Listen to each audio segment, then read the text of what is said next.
TFL permet en fait beaucoup de choses.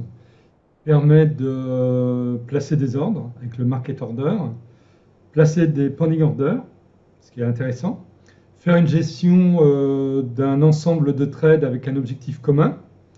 Donc c'est une gestion par bloc. Il permet d'afficher des colonnes avec des indicateurs. Donc on choisit, hein, il y a toutes les possibilités de time frame pour chaque indicateur, ce qui permet d'avoir une vision globale de ce qui se passe.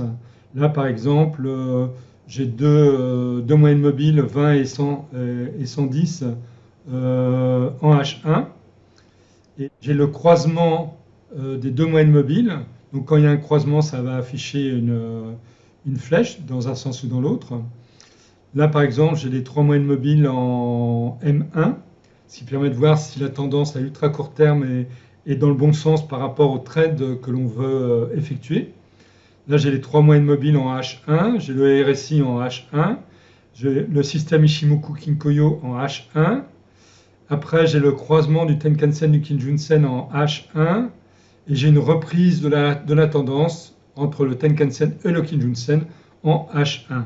Naturellement, je peux faire afficher ce que je veux, je peux le faire afficher en H4 quand je trade en H1, etc. Enfin, il y a beaucoup de possibilités. Là, il y a une colonne de force qui n'affiche rien parce que là, c'est le week-end. Donc, les cours ne bougent pas et ça ne peut pas afficher la force. Et ce qui est intéressant, c'est que nous avons des colonnes avec des signaux. Alors, on peut faire afficher jusqu'à 7 signaux. Et on peut très bien, par exemple, faire afficher les 7 signaux et avoir une alerte que sur des signaux particuliers. Bon, là, moi, j'ai fait afficher que le signal 1 et le signal 6, qui sont des signaux très performants. Signal 1 est basé complètement sur le système Ichimoku Kinkoyo pour déterminer quand il est en achat ou en vente, mais avec un filtrage particulier, ce qui permet d'avoir des reprises de tendance avec le système Ichimoku Kinkoyo. Et le signal 6 est un signal, je dirais, universel, qui permet de savoir s'il y a une tendance qui s'accélère en achat ou en vente pour un symbole particulier. Alors ça, c'est vraiment très intéressant. Ça permet de, quand ça arrive, eh bien, où on clique par exemple directement sur ici, sur l'étoile, et nous avons donc un graphique qui va apparaître. Alors le graphique qui apparaît naturellement est fonction de ce que l'on veut qu'il y ait sur le graphique. Là, pour cette vidéo, je fais afficher le système Ichimoku Kinkoyo parce que c'est un système que beaucoup d'entre vous utilisent. Et donc le but de cette vidéo, ça va être de vous montrer qu'en final, quand vous avez un signal, ce n'est pas parce que vous avez un signal qu'il va falloir se lancer directement dans un trade. Hein, il va falloir regarder ce qui se passe au niveau du système que vous utilisez. Et dans cette vidéo, je vais vous montrer comment déjouer également certains pièges de graphique hein, pour éviter de vous lancer dans un trade qui finira par être périlleux et vous amener des pertes plutôt que des gains. Hein, tout est vraiment une question d'analyse, toujours. Certains me disent, est-ce qu'avec votre robot, je peux trader directement avec les signaux? Eh bien moi, je dirais que la réponse est non.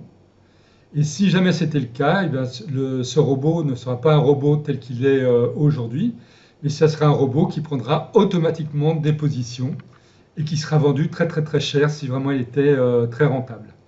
Donc ça, c'est une chose qu'il faut bien être conscient. À savoir que, à ma connaissance, moi je ne connais pas de robots qui sont très performants en gains, qui rapportent beaucoup de gains.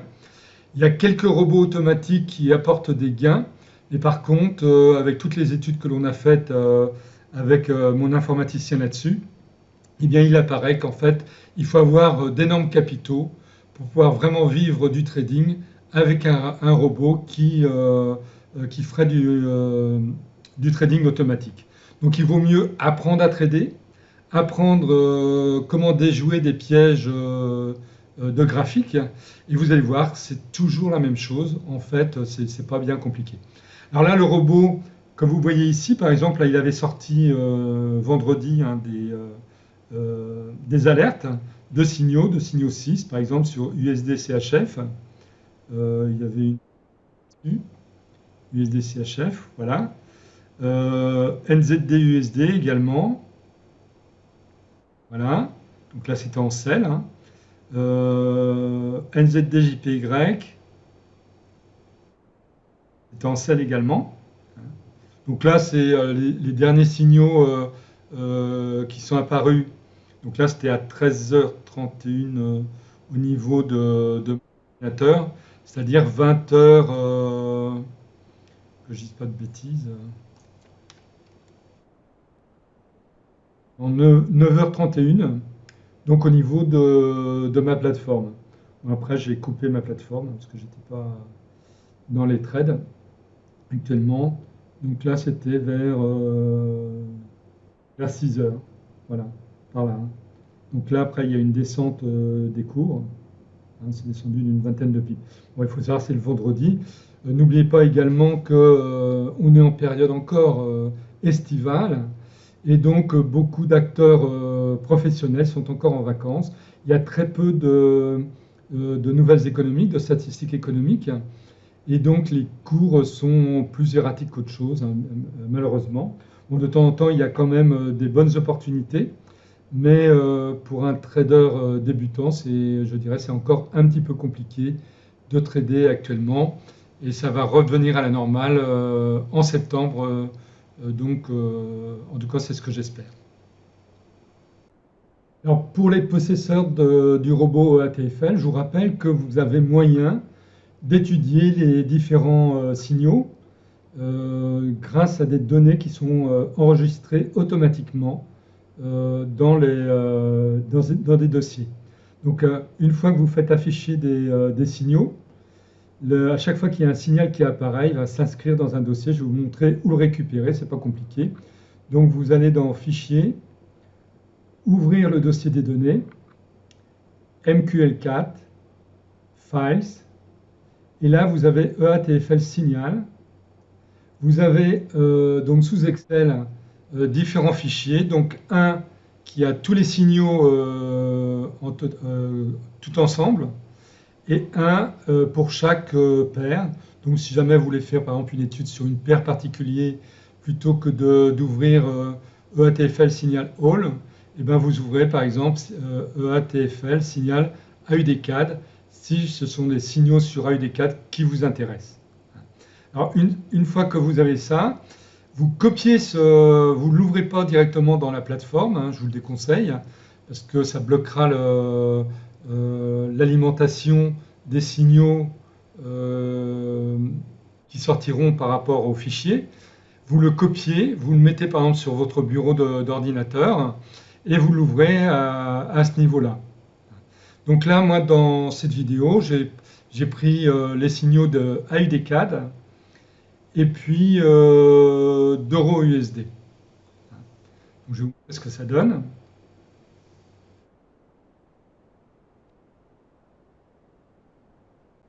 Alors voici le fichier AUD4 ouvert. Donc ce que je vous conseille, parce qu'ici vous avez donc les colonnes qui ne sont pas positionnées correctement, hein, il faut les écarter. Donc pour ceux qui connaissent mal comment s'appelle Excel, je vous rappelle que c'est très simple en fait. Ici vous avez Format, vous cliquez sur Format, ajuster la largeur des colonnes. Donc ça va ajuster la largeur des colonnes automatiquement. Et vous allez pouvoir voir donc tout l'ensemble. Alors au niveau des données, vous avez l'heure locale, donc l'heure de l'ordinateur, l'heure de la plateforme, time current, le symbole, le numéro des signaux. Alors naturellement c'est pareil là, si vous voulez, vous pouvez centrer en gras, voilà par exemple. Vous avez la direction, donc sell ou buy, et vous avez le prix quand le signal est apparu. Donc ça c'est vraiment très intéressant. Ça va vous permettre de reprendre ces données, d'aller voir ce qui s'est passé sur le graphique et voir s'il fallait prendre ou pas comment s'appelle, le signal.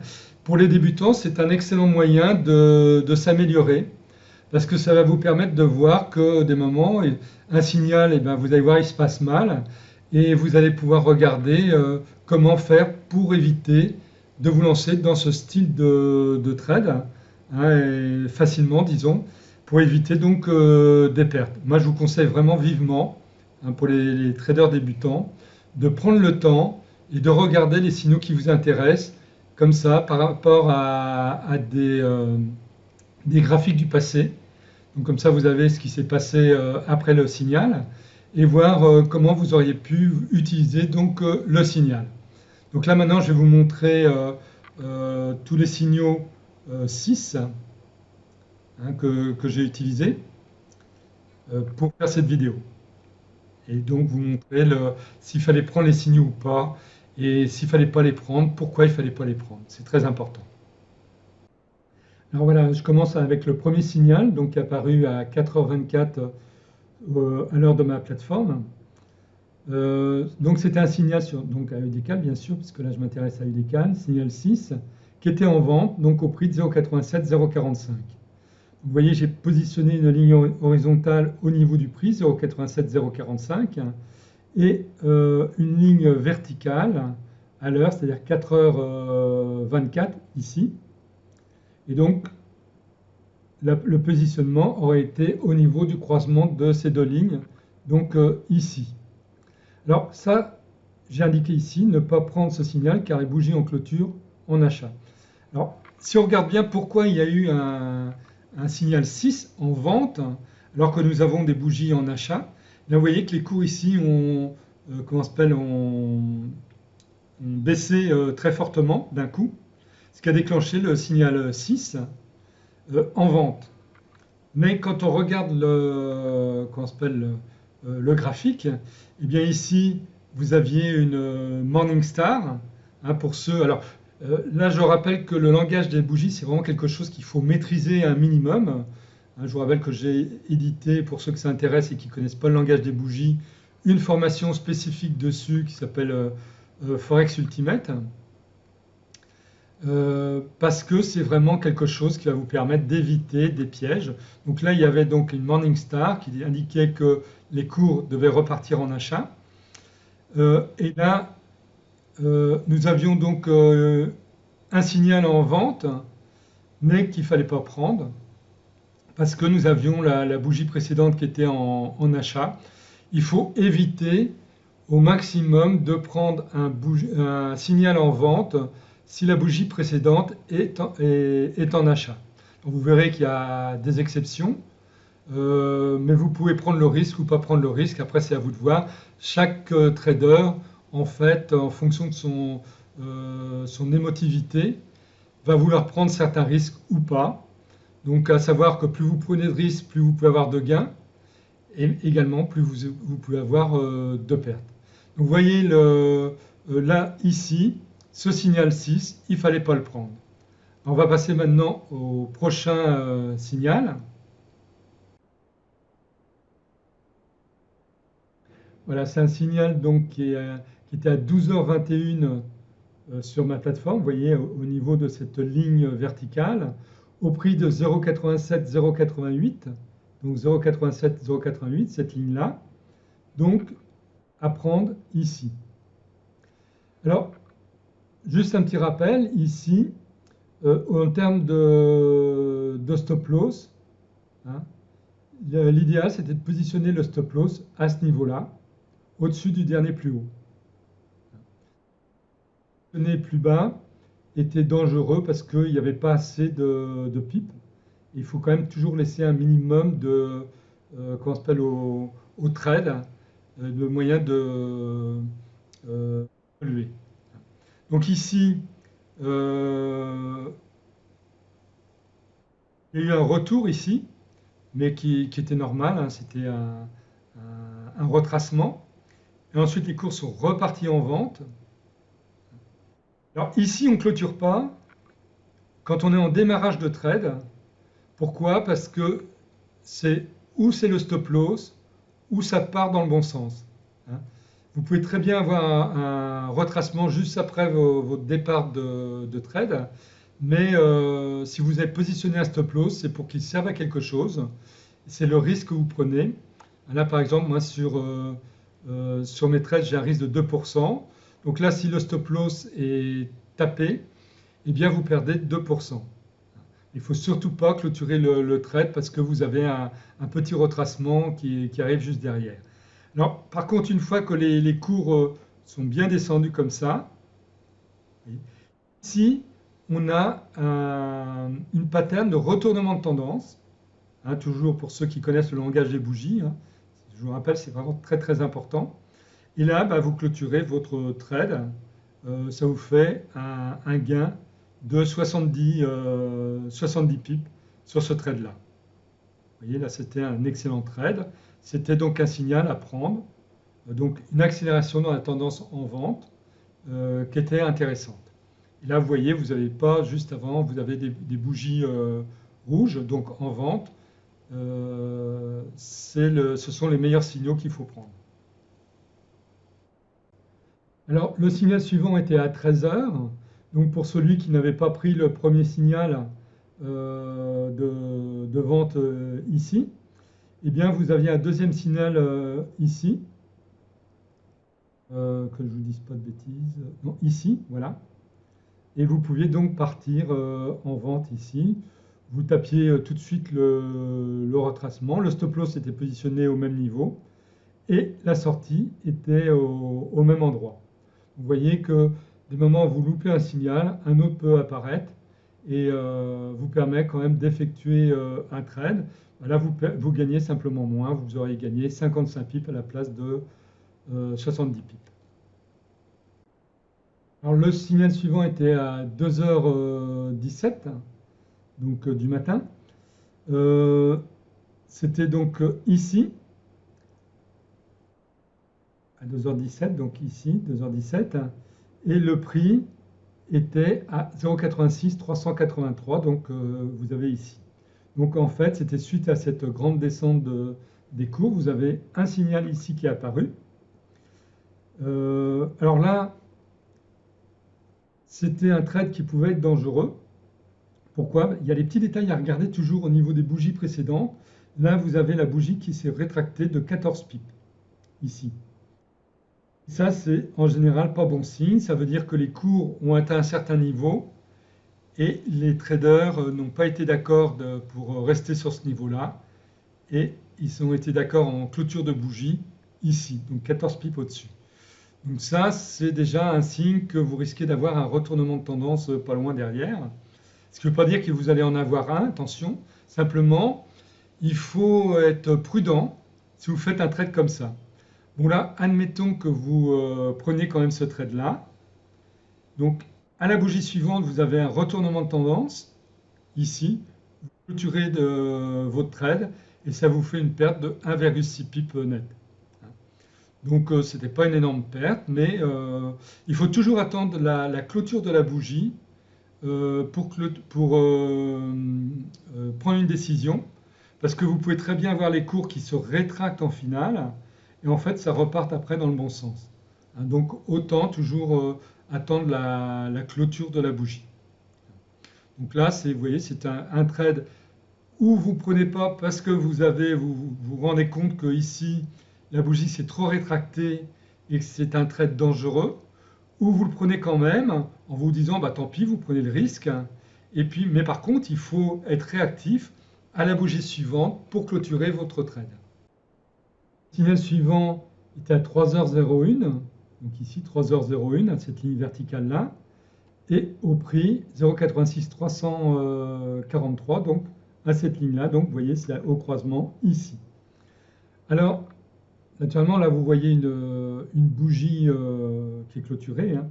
Mais pourquoi il y a eu ce signal en vente? C'est certainement qu'au cours de la bougie, les cours ont tenté de redescendre.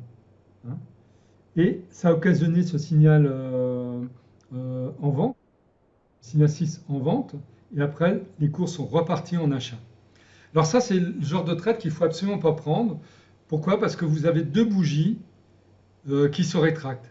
Donc la grande ici qui s'est retractée de 14 pips, la suivante qui s'est également rétractée, et vous voyez que les cours ne sont pas descendus plus bas que la précédente. Donc là, il vaut mieux attendre et pas prendre ce genre de trade-là, il faut éviter. Hein, c'est le genre de détail qui est vraiment hyper important, ça vous évitera des pertes. Et c'est pas parce que je vois le trade maintenant que je vous dis ça, c'est simplement des trucs de trading. Quand vous avez les traders qui ne sont pas d'accord pour redescendre, quand ils sont en vente, pour redescendre plus bas, eh bien ça veut dire qu'ils ont peut-être atteint leur plus bas et qu'ils vont déboucler leur position pour repartir en achat. Alors là, on a eu un autre comment s'appelle, signal de vente sur AUD-CAD à 4h03, donc ici, prix de 0,86402, donc cette ligne-là, donc ici. Alors là, c'est pareil, hein, les cours ont dû descendre pendant cette bougie-là assez fortement pour pouvoir faire penser que les cours allaient repartir en vente. Donc ça a occasionné un signal en vente. Mais quand vous regardiez le graphique, eh bien là, vous avez une pattern de retournement de tendance. Donc ça, vous ne prenez absolument pas de trade en vente ici, malgré que vous ayez un signal 6 en vente. Il faut faire donc très attention, toujours regarder le graphique. Et c'est assez facile en fait d'éviter les petits pièges des graphiques et ne pas partir suite à un signal qui en fait n'est pas un signal cohérent par rapport à ce qui se passe sur le graphique. Je vous rappelle que les signaux sont programmés, donc eux ils analysent une suite d'événements, mais sans tenir compte de l'évolution du graphique. C'est à vous, en finale, de voir en fonction de l'évolution du graphique si vous prenez ou pas le signal donc pour effectuer un trade. Alors à 5h32, nous avons encore un signal 6 en vente. À 5h32, donc ici, cette ligne verticale, au prix de 0,86 441, donc c'est cette ligne-là. Et donc ça se situe au croisement ici. Vous voyez que les cours redescendus, donc là en vente, et ça crée donc un signal en vente, ce qui était logique par rapport à la programmation du signal. Mais par contre, quand on regardait le graphique, eh ben, on se rendait compte qu'il ne fallait absolument pas prendre ce signal-là. La bougie précédente était une grande bougie en achat, et donc nous avions donc un retournement de tendance en achat. Donc non, ce signal n'était pas à prendre. Hein, c'est la logique quand on regarde le graphique. Le signal suivant était à 17h38, donc ici, à cette ligne verticale, au prix de 0,86 693, donc à cette ligne horizontale, donc ici. Alors ici, nous avons précédemment une bougie en achat. Alors comme je vous ai dit, il faut éviter de prendre des signaux quand vous avez à la bougie précédente une bougie inverse par rapport à la tendance que vous devez prendre. Mais là, on pouvait franchement hésiter. Pourquoi? Parce que cette bougie-là, c'est une bougie d'incertitude. Vous avez une grande mèche au-dessus, une grande mèche en dessous. Et ici, vous aviez eu un retournement de tendance en vente. Et là, ça pouvait donc être une reprise en vente. Et on pouvait quand même prendre ce trade-là en vente. Pour celui qui était, disons, un peu plus téméraire. Mais par contre, si vous le prenez en vente ici, il fallait le clôturer à cette bougie-là, à la clôture de cette bougie-là.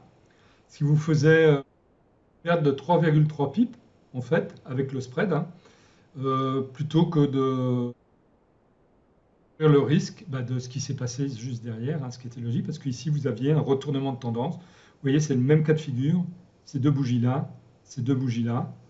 Vous voyez, ça, c'est des signaux. Vous voyez, là, c'est un retournement de tendance en vente. Là, c'est un retournement de tendance en vente. Là, c'est un retournement de tendance en achat. Vous voyez, le langage des bougies est vraiment très important. Hein. La compréhension de ce qui se passe au niveau des graphiques avec les bougies est vraiment important pour ne pas se lancer dans des trades périlleux. Donc là, vous aviez donc la possibilité ou de ne pas faire le trade parce que la bougie précédente était en achat, ou d'effectuer le trade en se disant, moi c'est ce que j'aurais fait honnêtement, hein. Je serais parti dans un trade en vente et je l'aurais clôturé donc ici, parce que bah là non, vous voyez, là vous avez comment on s'appelle, un plus haut ici, les cours montés. Là ça fait un retracement et ça repart ici. Alors naturellement après ça peut redescendre comme ici en vente, hein, ce qui est logique parce que les cours butent sur le Kumo qui est ici. Donc pour ceux qui connaissent le système Ichimoku Kinkoyo, mais ça, disons que vous ne pouvez pas le savoir quand vous êtes à ce niveau-là. Nous avions un signal à 18h05, toujours en vente, hein. Donc 18h05, c'est ici, au prix de 0,86 692, donc cette ligne horizontale, donc c'était à ce niveau-là. Alors là, bah, c'est exactement la même chose que le trade précédent, en fait. Hein, c'est la continuation. Donc, ou vous le prenez ou vous ne le prenez pas. Si vous le prenez, vous l'arrêtez ici. Et vous avez votre perte de 3,3 pips. C'est exactement la même chose. Des moments à 1 heure d'intervalle ou une demi-heure d'intervalle, vous pouvez avoir un autre signal en vente. Donc, si vous ne prenez pas l'un, vous pouvez prendre l'autre. Alors, le signal suivant était à 19h. Signal toujours en vente au prix de 0,86 681, donc cette ligne-là. Donc 19h, c'est cette ligne verticale ici, donc c'est ici. Alors là, c'est juste un truc de bon sens, hein. Vous ne devez pas prendre ce trade-là parce que vous êtes au-dessus de la moyenne, de la moitié de la bougie précédente. Alors quand vous avez un signal qui apparaît comme ça au-dessus de la moitié de la bougie précédente, eh bien, vous attendez que les cours repassent en dessous, vous demandez une confirmation pour prendre un trade. Donc si les cours repassent en dessous le plus bas de la bougie précédente, vous prenez le trade. S'il ne passe pas en dessous, bah, vous ne le prenez pas. Et comme là, ça ne pas passer en dessous, vous ne le prenez pas. Et ça, c'est un truc de bon sens de trading. Il ne faut pas s'emballer. Il faut attendre les meilleurs positionnements possibles pour effectuer des trades. Et des moments, il vaut mieux attendre quelques minutes pour être sûr si vous pouvez vous positionner ou pas. Naturellement, si jamais les cours repassaient en dessous, bah, vous auriez perdu un petit peu en termes de gains.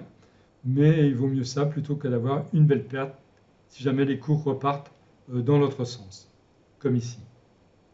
Alors c'était tout pour les signaux sur AUDK au moment où j'ai fait cette vidéo.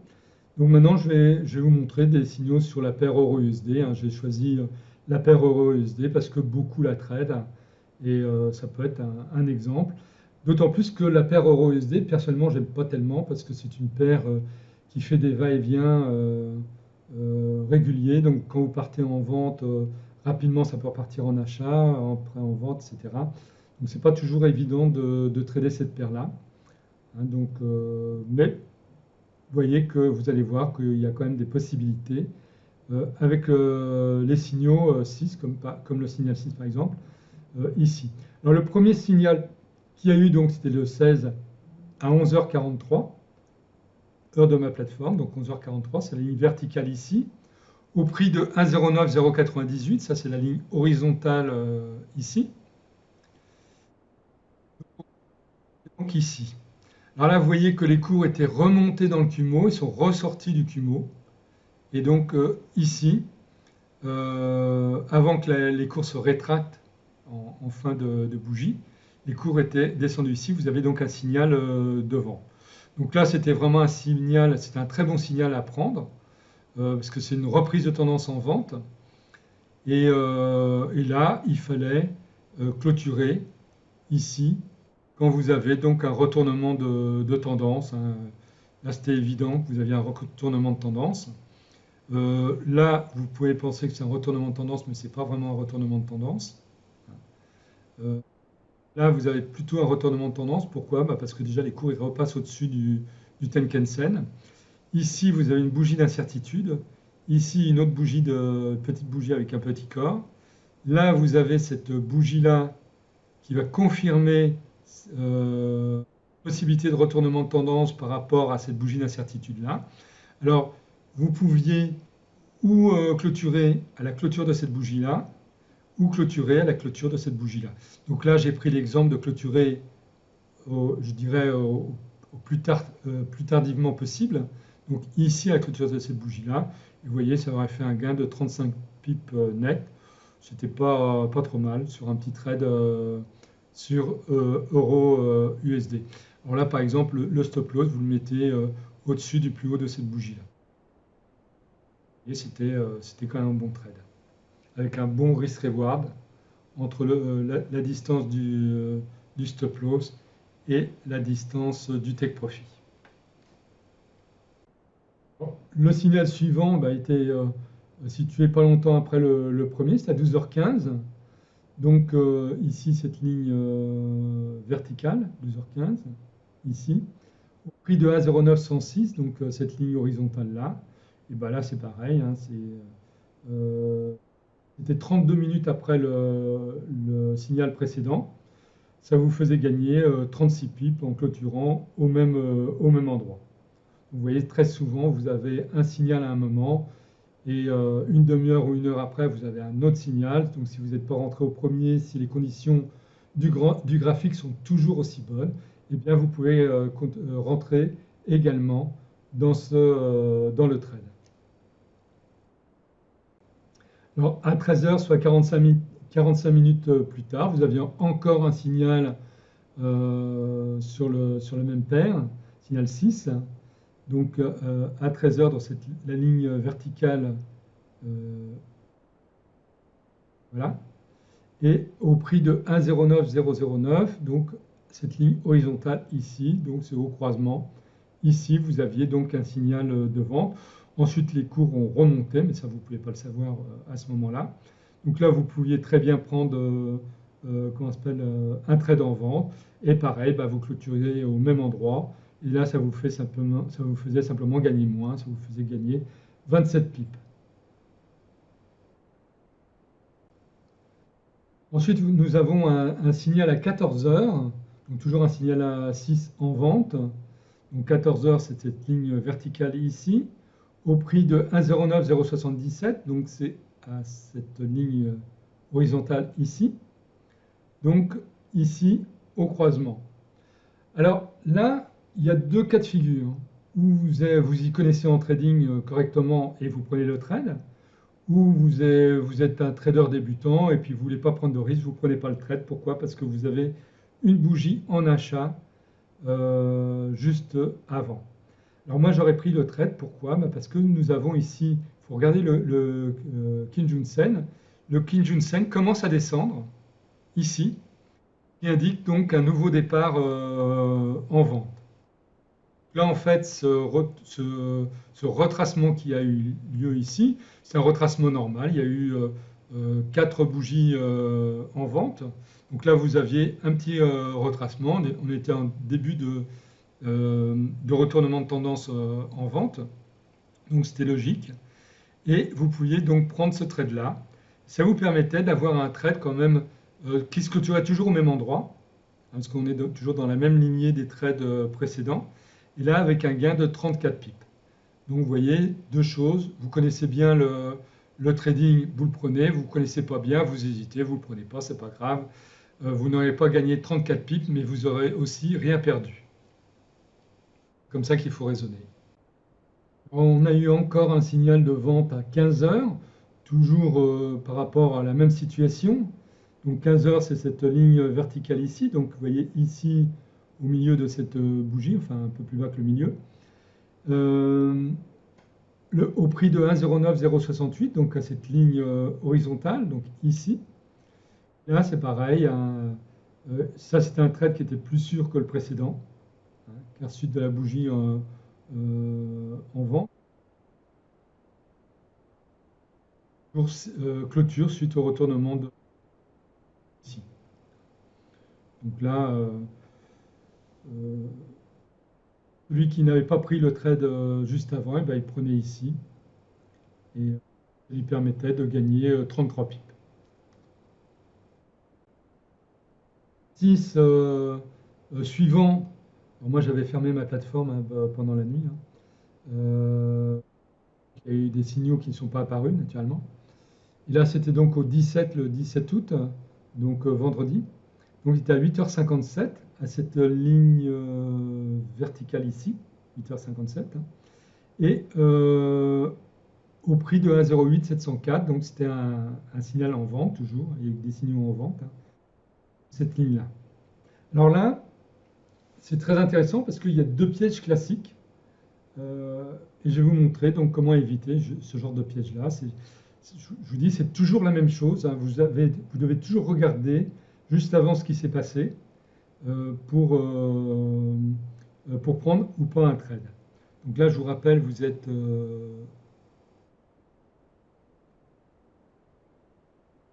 voilà, ici. Là, vous pouvez vous dire que vous pouvez partir en vente. Oui, mais premier piège, vous avez une ligne de soutien ici qui est très proche.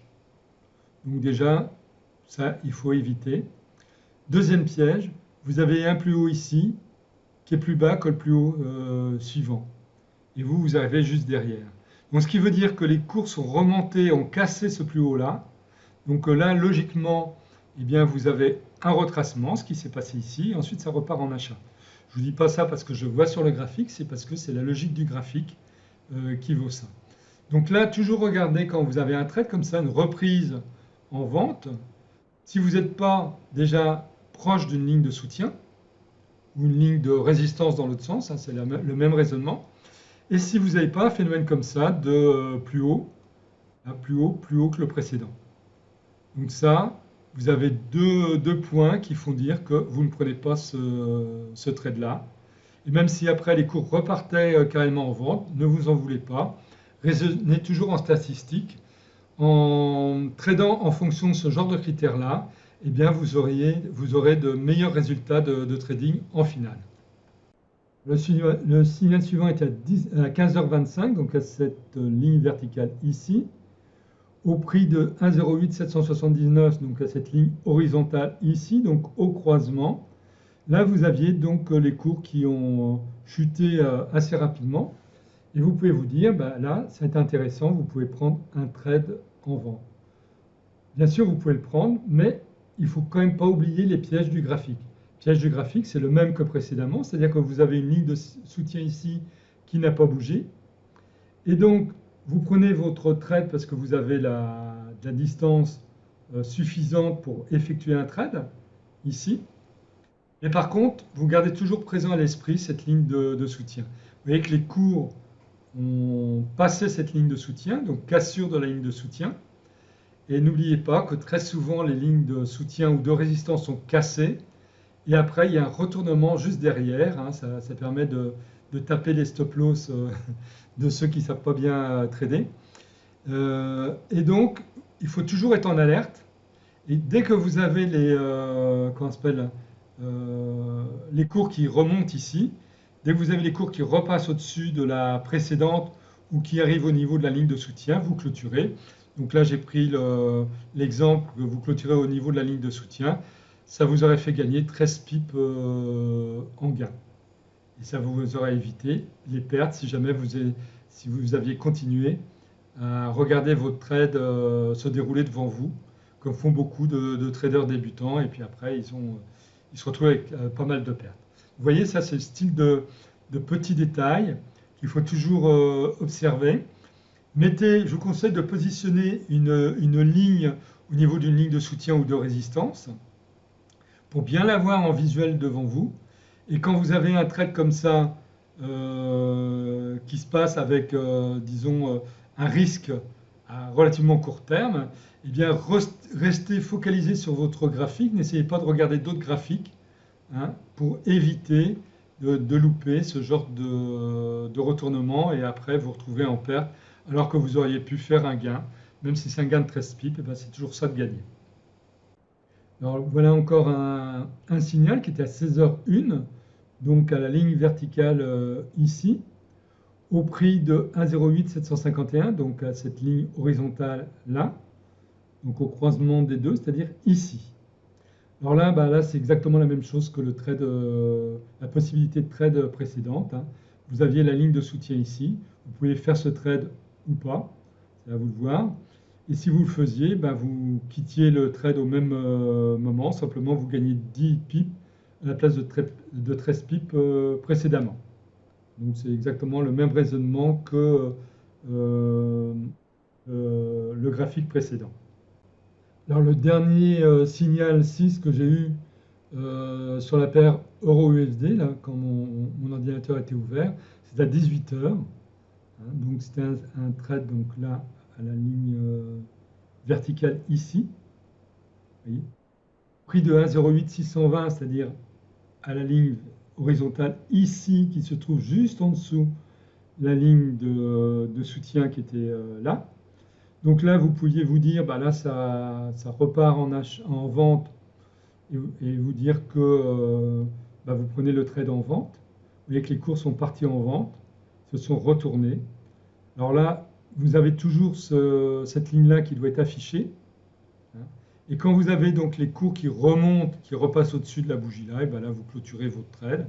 Et si vous attendez que ça touche la ligne de soutien, et bien là, vous auriez eu 1,8 pips de perte nette sur ce trade-là. Mais ça aurait pu être un bon trade, hein, parce que cette ligne de soutien était cassée. Donc, et les cours auraient pu très bien continuer à descendre. Et là, vous auriez pu faire un bon trade. Et ça, vous ne pouvez jamais le savoir avant que le trade ne soit terminé. Donc, c'est à vous de voir. Vous prenez ou pas un trade, c'est toujours pareil. Là, vous voyez quand même, comment les cours sont descendus. Oui, ben, au niveau du plus bas de la bougie précédente, avant de se retourner. Bon, j'espère que cette petite vidéo donc, vous aura permis de mieux comprendre comment utiliser un signal. Alors vous pouvez avoir la même logique avec le signal 1 ou d'autres signaux. Regardez comment ça se passe et essayer de comprendre comment les utiliser au mieux pour gagner beaucoup plus. Alors j'ai décidé, comme on est pas loin de la rentrée, de vous faire une petite promo de rentrée que je vais vous expliquer donc à la suite dans cette vidéo. Et si vous voulez en profiter pour continuer à vous former avant la rentrée ou au tout début de la rentrée, bah, ça sera peut-être une opportunité pour vous de le faire.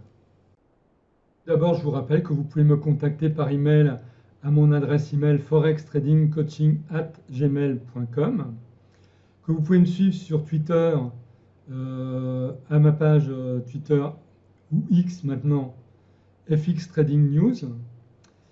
Vous pouvez accéder donc à la boutique de mon éditeur Esprit Argent en allant donc ça c'est l'adresse de la boutique.